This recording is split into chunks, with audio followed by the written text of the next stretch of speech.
Loyalty is supposed to be the bedrock of a marriage. You build a life with someone, you share everything, and you hold fast to the commitment you made. That's what I thought marriage was about. Linda and I, we'd been each other's only partner. High school sweethearts, people would say.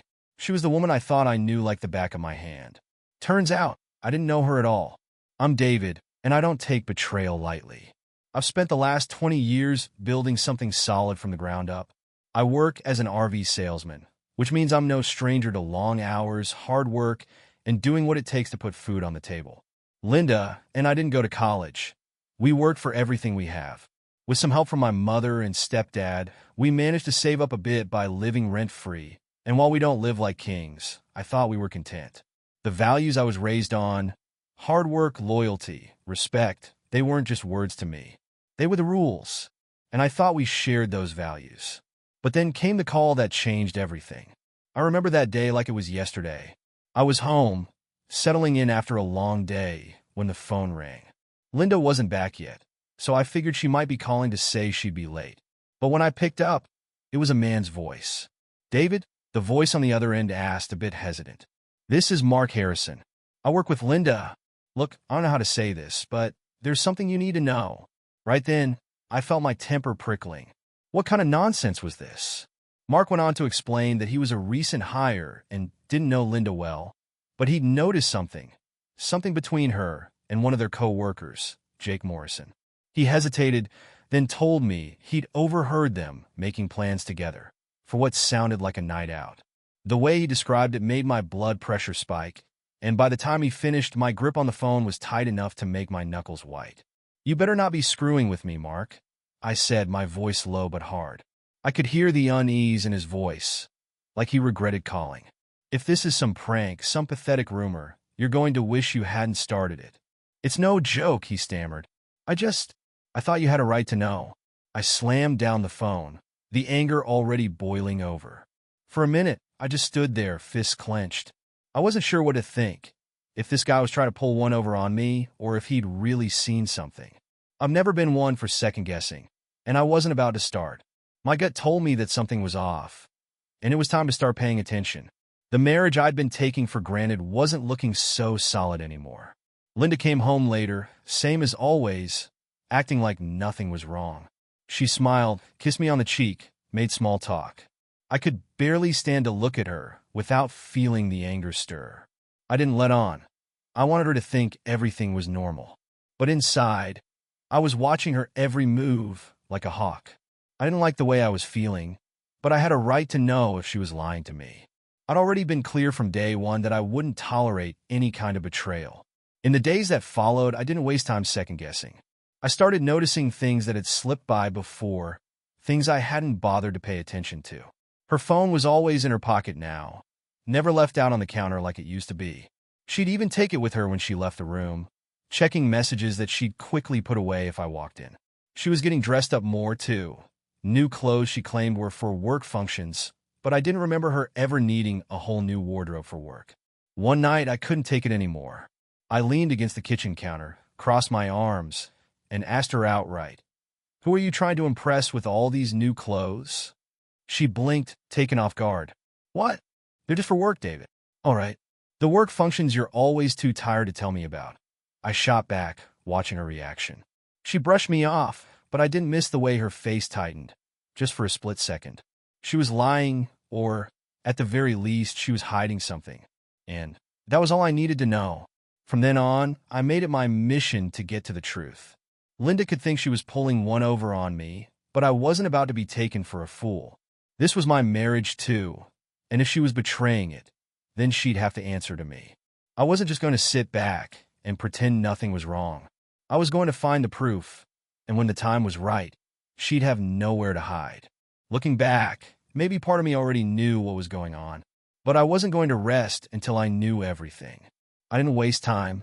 If Linda was hiding something, I'd find it, and I wasn't about to ignore the signs.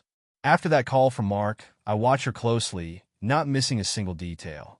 The first thing I noticed was her phone. For years, it had been left out on the kitchen counter, sometimes even ringing until I'd pick it up and tell her to answer. But now, it was always in her hand, on silent, never out of her sight. She'd check it at dinner, too, glancing at it like she was expecting something. The first couple of times, I let it go. But when she started taking it into the bathroom, even hiding it under her pillow at night, I knew I had my first real red flag. Then there was her appearance. For as long as I could remember, Linda hadn't cared much about fashion. She'd pick up a new blouse every so often or maybe some shoes for work, but that was it. Lately, though, there was a noticeable shift. New dresses, new perfume I'd never smelled before, even makeup she used to claim she didn't have time for. She'd brush me off when I asked about it, laughing it off and saying, "Can a woman feel good for herself?" But I wasn't buying it. I wasn't stupid. I'd seen this pattern before in other people. Then she started going out more. Meetings after work, team-building events, and even a few early morning networking breakfasts. She'd come home with stories of new clients, new projects, and all these work functions that somehow never existed before. And every time I pressed for details, her answers were vague, rehearsed. She'd smile, tell me it was boring, that I wouldn't be interested. But the way she'd talk, looking just past me instead of meeting my eyes, that's what got to me. She was lying to me, and it was as clear as day. One Friday night, she was out with the team again, and I decided to check her closet. I wasn't proud of myself, but I wasn't going to stand by and let her make a fool of me. I went through her things until I found what I was looking for. Tucked at the back of her wardrobe was a dress I'd never seen before. It was red, the kind of dress she'd never wear for me. Classy, but a little too daring, too out of character. And along with it, a pair of shoes that looked like they'd been worn exactly once. I put everything back the way I found it, but my mind was already made up. I'd trusted her for too long, and she was treating that trust like it was worthless.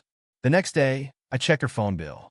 Linda never used to bother with passcodes, but now her phone was locked tighter than a bank vault, so I had to look for other signs.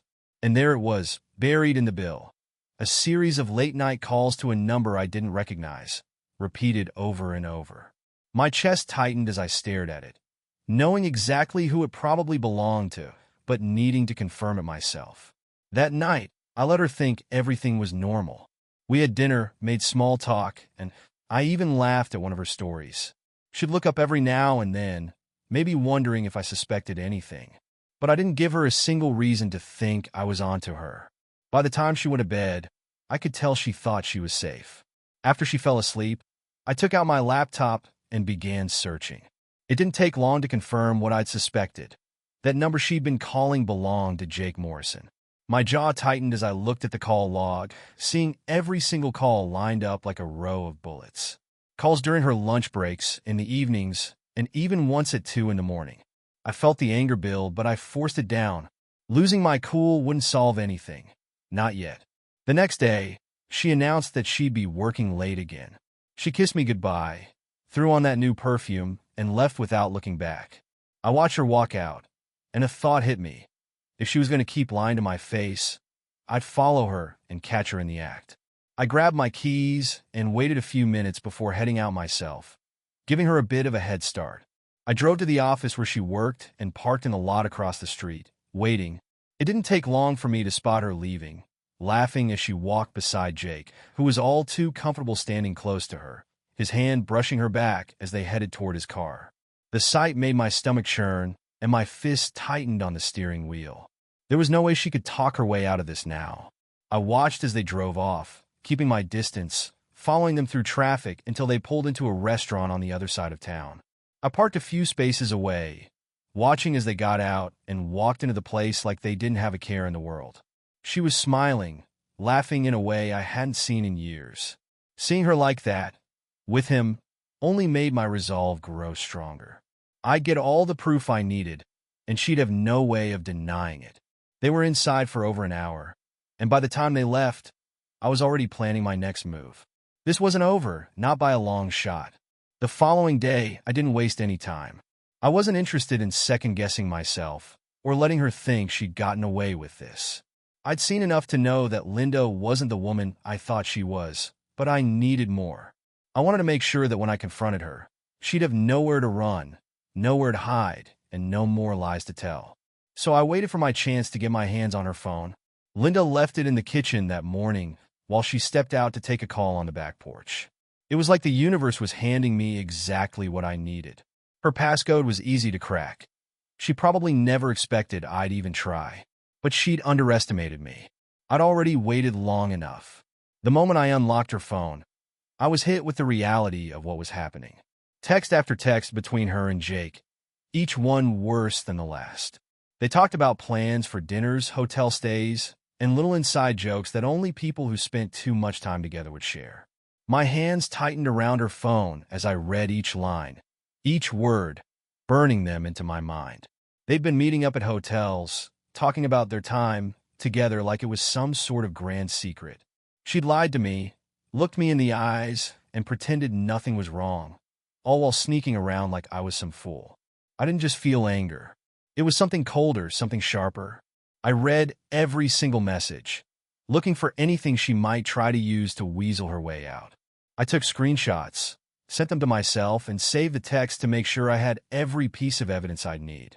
If she was going to try and tell me it meant nothing or that it was just a fling, she'd find out that I wasn't about to be talked down or brushed off. Then, as if fate wanted to rub salt in the wound, I found a series of photos.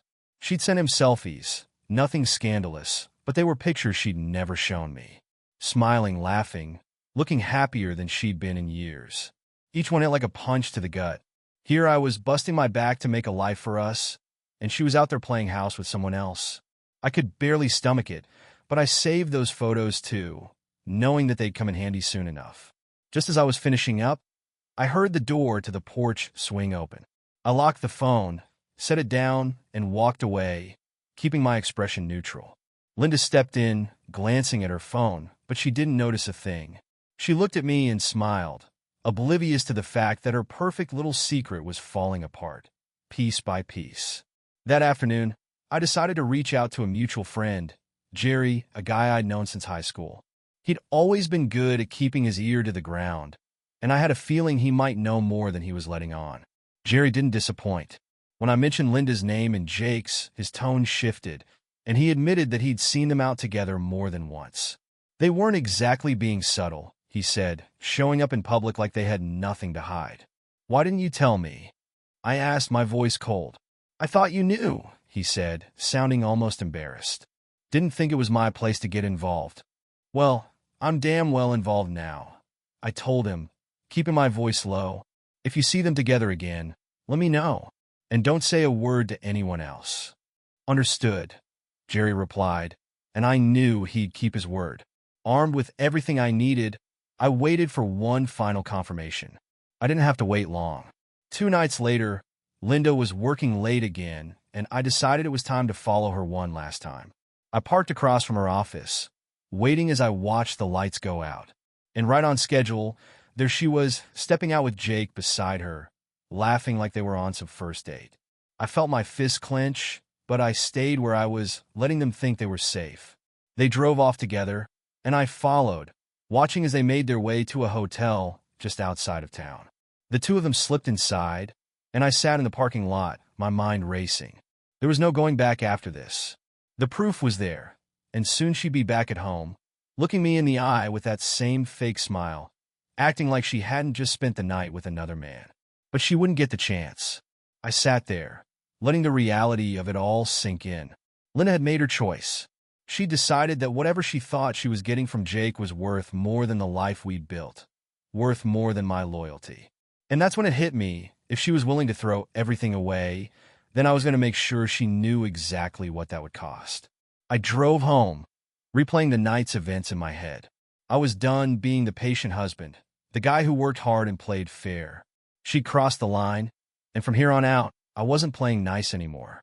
The following evening, I was ready. I had every message, every picture, and every detail burned into my mind. I didn't need to rehearse what I was going to say. I knew exactly how this was going to go. The only thing I needed was to see the look on her face when she realized I wasn't in the dark anymore. Linda came home around 7, wearing that same red dress I'd found tucked in the back of her closet. She tossed her purse onto the counter, gave me that bright smile she thought would fool me, and asked how my day had been, as if she hadn't just spent the night with another man. I didn't bother with small talk. Sit down, I said, my voice steady, giving her no room to ignore the command in it. Linda froze, her smile faltering. "What's wrong?" I said, "Sit down." I repeated, looking her straight in the eye. This wasn't a request, and she knew it. She hesitated, then slowly walked to the table and sat, her eyes watching me with a hint of nervousness. I could see her mind racing, trying to figure out what had changed. But I didn't give her time to think it through. I pulled out my phone, tapped a few buttons, and turned the screen toward her, showing her the messages between her and Jake. Her face went pale, but she didn't say a word. "Not yet." "How long, Linda?" I asked, my tone cold, unyielding. "How long have you been sneaking around behind my back with Jake?" Her mouth opened, but no words came out. She looked down at the messages on my screen, her fingers twisting together as if she could wring out some kind of answer that would make all of this go away. "Answer me," I snapped. "How long have you been lying to my face?" "It's not what you think, David," she stammered, her voice barely a whisper. "Not what I think." I raised an eyebrow, keeping my voice low, controlled. "You've got a lot of nerve trying to lie to me now. I've seen the messages, the hotel reservations. You planned every minute of it. So, don't insult me by pretending it's not what I think." Her eyes filled with tears, but I wasn't about to let that change anything. She could cry all she wanted. It wouldn't erase what she'd done. "It was just once," she said, finally finding her voice. "A mistake. I never meant for it to go this far." "A mistake?"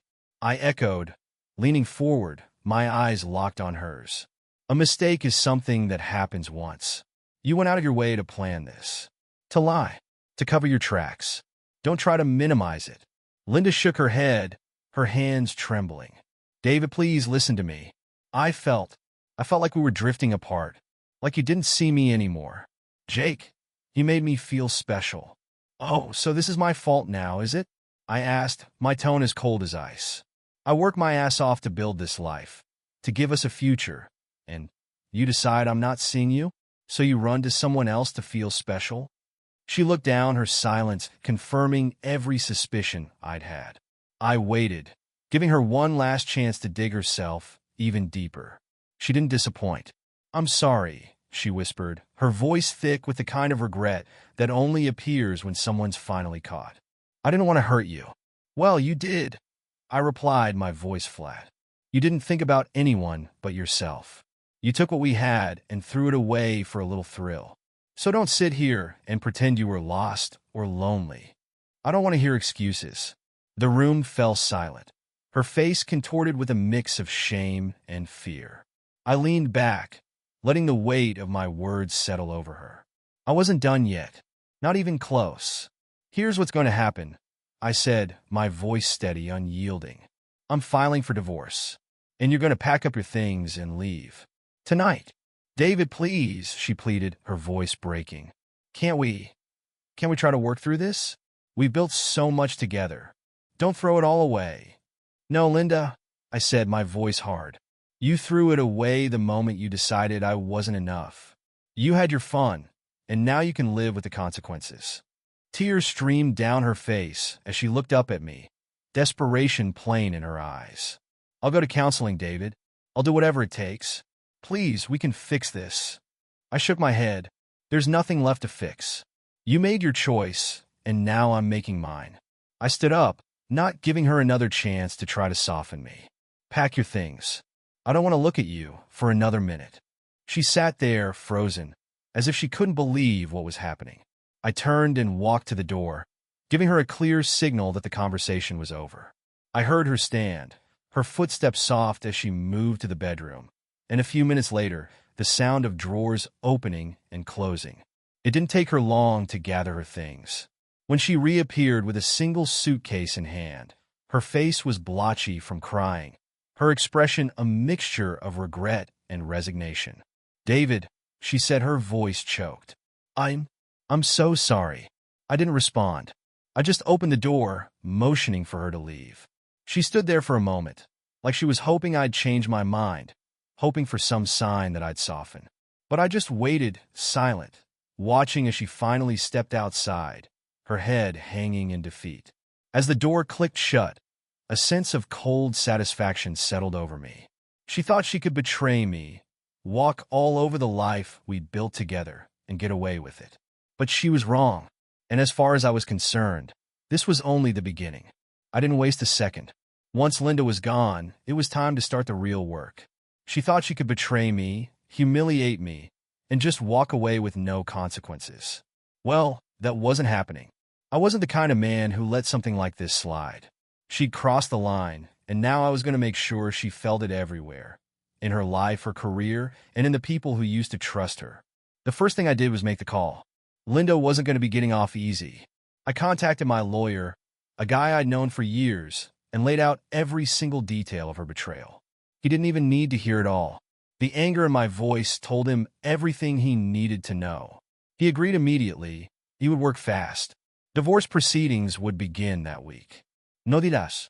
We'd hit her where it hurt the most, and I wouldn't give her a single inch of mercy. But legal action wasn't enough. I needed everyone, her family, our friends, even her colleagues, to know exactly who she really was. And so, I made my next move a gathering. I sent out invitations for an anniversary celebration, a small get-together for friends and family, but I didn't invite Linda. Not anymore. She didn't deserve to be there, and I wanted to make sure she wouldn't ever be able to walk into a room full of people without knowing they were all thinking the same thing. She was a liar, a cheat, and a woman who could no longer be trusted. The night of the gathering came, and I watched as friends and family poured in, none the wiser to the storm I was about to unleash. They came expecting good food, laughter, and stories. I let them mingle, let them enjoy their drinks and small talk, all while I steeled myself for what was about to come. After everyone had settled in, I stood up. The room fell silent, all eyes on me as I cleared my throat. I wasn't nervous, far from it. In fact, I was calm, too calm. The anger had simmered down, and now I was left with nothing but a sense of cold, calculated justice. I'm glad you could all join me tonight, I said, voice steady, holding their attention. But there's something I need to tell you, something you all need to hear. The room went still, and I could feel the weight of every pair of eyes on me. I wasn't here to comfort anyone. I wasn't here to save face. I was here to expose the truth. I pulled out my phone, opened the folder where I had saved everything. The texts, the photos, the hotel receipts, and the messages between Linda and Jake. The proof was all there, laid bare for anyone who had the stomach to see it. I've been married to Linda for years. I started pacing slowly, looking each person in the eye. And for a long time, I thought we had everything. Trust, loyalty, a future. But that was all a lie. You see, while I was working hard to build our life, Linda was busy betraying me with another man. Jake Morrison, to be exact. I paused to let the words settle, watching the shock ripple through the room. It was as if time itself had slowed down, the reality of what I was saying sinking in. Some looked away, unable to meet my eyes. Others were too stunned to move. It didn't matter. I wasn't done yet. I don't need to explain the details. It's all right here, I said, flicking through my phone to show the messages. The pictures, the hotel reservations, the lies. She went behind my back. And for what? A cheap affair? A fling? The murmurs began, people shifting uncomfortably in their seats. The room had become tense, and I could see Linda's face clearly in my mind. She thought she could hide. She thought I wouldn't find out. But here I was, making sure she couldn't escape this. Now, I'm not asking for sympathy. I continued, my voice steady. I'm asking for honesty. And honesty means knowing exactly who Linda is. A woman who has no respect for the man who gave her everything. A woman who would rather deceive than face the consequences of her actions. I finished my speech and put the phone down, letting the silence hang in the air. People were looking at each other, unsure of what to say, but none of them would ever look at Linda the same way again. There was no turning back now. I had exposed her for who she truly was, and as far as I was concerned, her reputation was in ruins. She wouldn't be able to walk into any room without feeling the weight of this truth. I'm going to make sure Linda knows that her actions have consequences, I said, and she won't get off lightly. She made her choice, and now she'll live with it. The guests started murmuring among themselves, unsure how to process what they'd just heard. But I didn't need them to say anything. I didn't care if they were uncomfortable or shocked. I told them what needed to be said. The next morning, I made sure her family was in the loop. I didn't want to spare anyone from knowing the truth, especially not her parents. I called them and laid out everything. The affair, the lies, the betrayal. Linda's mother cried, and her father sounded angry and disappointed. But I didn't care about their reaction. Linda had chosen to lie to them, too, and I wasn't going to shield her from their judgment. Her family was devastated, and I could hear it in their voices, but I couldn't find any sympathy left for her. She'd made her choice, and now, like everyone else in her life, she was going to face the consequences. By the end of the week, Linda's affair was common knowledge, and I was done playing nice. Everyone knew what had happened, and I was standing tall with nothing to lose. She might have thought she could get away with it, but I was showing her exactly how much it was going to cost her. This wasn't about revenge for the sake of revenge. It was about making sure she knew that no one gets to betray me and walk away without facing the truth. Linda might have taken what she wanted, but now I was taking back control. I was done being the fool, done being the guy who couldn't see the lies. This time, it was my turn to make sure she felt every ounce of the pain she'd caused. After the social fallout, it was time to make sure Linda felt the consequences in every part of her life, especially at work. I knew she valued her career almost as much as she valued her image. She'd spent years building a name for herself, rising through the ranks and gaining the trust of her colleagues. But that career had been built on a lie, and I was more than ready to tear it all down. I started by reaching out to Mark Harrison, the coworker who had first called me about her relationship with Jake. He was more than willing to help now that everything was out in the open. I told him I had evidence of the affair and suggested he pass it along to a few trusted coworkers. I didn't have to ask twice. By the following Monday, half the office knew about her betrayal, and whispers followed her wherever she went. But I wasn't about to stop with rumors. I knew Linda and Jake had flaunted their little secret, thinking no one would catch them. So, I made sure HR got a full report of their misconduct, along with some choice screenshots of their conversations and the hotel reservations they'd made using company travel reimbursements. A few days later, Linda received a formal warning, and Jake was pulled into a private meeting with his boss. The entire office was buzzing with the scandal, and the look she got from her colleagues were all it took for me to know that I'd hit her where it hurt. She'd gone from respected professional to office gossip in a matter of days, and that was only the beginning of her unraveling. When she showed up at my door the following weekend, she looked like a different person. The confident woman who had thought she could play me for a fool was gone, replaced by someone desperate and broken. "David," she began, her voice low, almost pleading. "Please, can we talk?" I crossed my arms, watching her with a cold, steady gaze. "Talk? About what? Your affair? Your lies? Or maybe you want to talk about how you walked all over everything we built?" She flinched, clearly not expecting the hard edge in my voice. "David, I know I messed up. I know I betrayed your trust. But you don't have to ruin my life over it." "Ruin your life?" I scoffed, a bitter laugh escaping. "You ruined your own life the minute you decided to betray me. I'm just making sure everyone else sees the truth." Tears began to form in her eyes, but I felt nothing. No sympathy, no regret. She wasn't crying because she was sorry. She was crying because she'd lost control, and I wasn't about to let her regain it. "Please," she whispered. "I'll go to counseling. I'll fix this. Whatever it takes to make it right. Just don't go through with the divorce."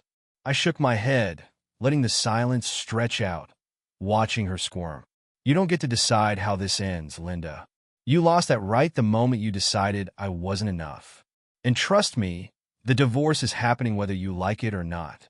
She broke down, pleading, listing every excuse in the book, telling me how she'd been lost, how she didn't feel seen, trying to convince me that her betrayal had some deeper reason. But I didn't want to hear it. Every excuse was just another reminder of how easily she discarded me. "You had a choice," I said, cutting her off. "You could have come to me. You could have talked to me. But instead, you chose to run to someone else. So don't stand here and try to paint yourself as the victim." When she finally saw that I wasn't softening, that I wasn't buying a word of her regret, she reached for her last card. David, please. We built this life together. Don't throw it all away. I almost laughed. Throw it away? You already did that when you decided you could go behind my back. I'm just making sure you don't get to walk away from the wreckage unscathed. She stared at me, realization dawning that this was it. She was out of chances, out of ways to manipulate me. A few days later, she received the divorce papers. The terms were clear. She'd walk away with the bare minimum. Every asset, every dollar we'd saved up together would go to me. My lawyer made sure of that. She would be left with almost nothing, stripped of her financial security, just like she'd stripped me of my trust. When word got around that the divorce was filed, it was like the final nail in her social coffin. Her family, already embarrassed by her actions, pulled back even further, unwilling to take her side after what she'd done to me. Friends who had once trusted her turned their backs, and our community saw her for who she really was, a woman willing to destroy her marriage for a cheap thrill. And as for her job, the HR investigation didn't take long. Her professional conduct was deemed inappropriate, and Jake was let go under the same pretense. Linda was left with a tarnished reputation, forced to resign to avoid further scandal. Her career was effectively over. She'd have to start from scratch, but this time, without the support, trust, or respect she'd once taken for granted. I was done. I had achieved exactly what I'd set out to do. She'd betrayed me, and now she was the one left standing alone in the wreckage she'd created. All her pleas, her apologies, they meant nothing to me. She'd made her choice, and now she was left to live with the consequences. And as I watched her life crumble, I didn't feel a shred of regret. In the weeks following the divorce filing, Linda's world continued to unravel. Her friends had distanced themselves, her family was mortified, and the respect she'd once commanded in her professional life had vanished. She was on her own, and from what I'd heard, she wasn't handling it well. Then one evening, I came home to find a handwritten letter slipped under my door. I recognized her handwriting instantly, Linda. Against my better judgment, I opened it, knowing I'd find nothing I wanted to hear. But curiosity won out. In the letter, she poured her heart out, claiming she'd realized the depth of her mistakes and begged for a chance to explain herself. She wrote that she couldn't bear the shame and that every day since the separation felt like living in a nightmare. Her life, she said, had become a mess, and she wanted nothing more than to make things right with me. She closed by pleading for one meeting. "Please, David, just one chance to talk," she wrote. "Just to tell you how sorry I am face to face. You don't have to forgive me. Just let me try to explain." I almost laughed. She was sorry now, that much was clear. But it wasn't the kind of regret that came from guilt. It was the regret of losing everything she'd taken for granted. She wasn't asking for my forgiveness. She was looking for a way out of her misery. And that wasn't my concern. I decided that I'd give her one meeting, but not for the reason she thought. I wanted her to feel the full weight of my rejection. She destroyed everything I'd valued in our marriage. And if she thought I'd ever take her back, she had another thing coming. We met at a small cafe, away from prying eyes. She looked different, worn down and humbled. There was no trace of the confident, carefree woman I'd once known. She looked up when I arrived, her eyes already red from crying, and started with a shaky apology. "David," she whispered, her voice barely audible. "Thank you for agreeing to see me. I know I don't deserve it, but I just needed you to know how deeply I regret everything." I didn't respond, just waited, letting her say her piece. She continued, choking on her words, apologizing over and over, trying to explain how she'd felt lost, how she'd made a horrible mistake that she could never take back. When she finally finished, she looked at me with those tear-filled eyes, clearly expecting some kind of reaction. But I felt nothing. The hurt she'd caused had carved out every ounce of affection I once had for her. "Are you finished?" I asked, my voice steady and cold. She nodded, looking down, clearly struggling to hold herself together. "Good," I said, "because I'm not here to listen to excuses or to make you feel better about what you did. You're sorry now, but that doesn't change a thing. You destroyed everything we had. And as far as I'm concerned, you got exactly what you deserved." Her face crumpled, and she tried one last time, reaching out to touch my hand. "David, please." I know I was wrong, but I'm willing to do anything to fix this. Can we try again? We've spent so many years together. I pulled my hand away. Linda, you made your bed. Now you get to lie in it alone. The finality of my words hit her, and I could see the desperation turn into realization. She knew, deep down, that I wasn't going to change my mind. Whatever chance she thought she had was gone, and now she'd have to face the mess she'd created without me. She left the cafe in tears, and I watched her go, feeling a strange sense of closure. The woman I'd once loved was gone, replaced by someone who had betrayed everything we'd built together. There was nothing left to save, and for the first time, I felt free of the weight her betrayal had left on my shoulders. Linda had tried to reclaim a place in my life, but she'd only succeeded in showing me that walking away was the right choice. She was a stranger to me now, and I was ready to leave her and this chapter of my life behind. She was left with the life she'd chosen, a life built on lies, loss, and regret. As I walked out of that cafe, watching Linda disappear into the distance, a sense of calm settled over me. It was over. All of it, the lies, the betrayal, the endless questions, was finally behind me. She'd made her choices, and now she was facing the consequences without me. I'd done everything I could to preserve our life together, only to be met with deception. But now, I was free from that weight, and the future stretched before me, clearer than it had been in years. For the first time since everything fell apart, I felt a strange sense of peace. I had faced down betrayal and come out on the other side stronger. It hadn't been easy, seeing the woman I'd shared my life with turn into someone I didn't recognize, someone who could look me in the eye and lie without a shred of remorse. But now, looking back, I realized that this experience hadn't broken me. It had taught me what mattered most: my own self-respect, my values, and my determination to stand up for myself when everything was on the line. As weeks passed, I noticed the absence of her presence less and less. Friends and family checked in on me, and the support they offered was grounding. I'd lost a wife, but in a way, I'd regained something much more valuable: clarity. I'd learned not to take betrayal lightly, and I understood now that a marriage built on lies was no marriage at all. People sometimes asked if I regretted what I did, if maybe I'd gone too far with how I exposed her, how I'd burned every bridge she once relied on. But to me, that was justice. Linda had made her choice, one that she thought would have no consequences. She thought she could live two lives, taking advantage of my loyalty while giving nothing in return. She was wrong, and now she had to live with that knowledge, whether she wanted to or not. In the months after the divorce, I focused on rebuilding myself, reclaiming the pieces of my life that I'd left on hold for too long. I threw myself into my work, found new hobbies, and even reconnected with old friends I hadn't seen in years. Each day brought a bit more distance between me and the past, and each day I felt a little lighter. My life was mine again, without the shadow of deceit hanging over it. It wasn't long before I realized that this chapter, as painful as it had been, was just one part of a larger journey. Linda had taught me a harsh lesson about trust, but she'd also taught me something about resilience. I'd learned that I was capable of standing up for myself in ways I hadn't thought possible. I'd learned that loyalty, while rare and valuable, was something I could no longer take for granted. And I'd learned that I deserved better than someone who would so easily discard what we'd built. I didn't hold on to anger.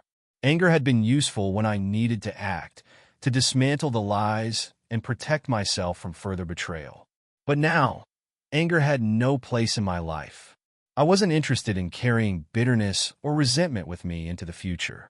I wanted peace, and that peace came from knowing I'd done everything I could to bring the truth to light and to move forward on my own terms. Linda's betrayal had been a turning point, a reminder that even the people we trust the most can change, can let us down. But I refused to let that define me. Instead, I chose to see it as the catalyst that set me free, that allowed me to reclaim my life with a renewed sense of purpose. She'd chosen her path, and I'd chosen mine. And in the end, I was the one who walked away with my dignity intact, ready to start fresh. As I closed the door on that part of my life for good, I felt grateful for the lessons, for the support of those who stood by me, and for the strength I'd found within myself. I didn't need revenge anymore. I'd taken back my self-respect, my integrity, and my future.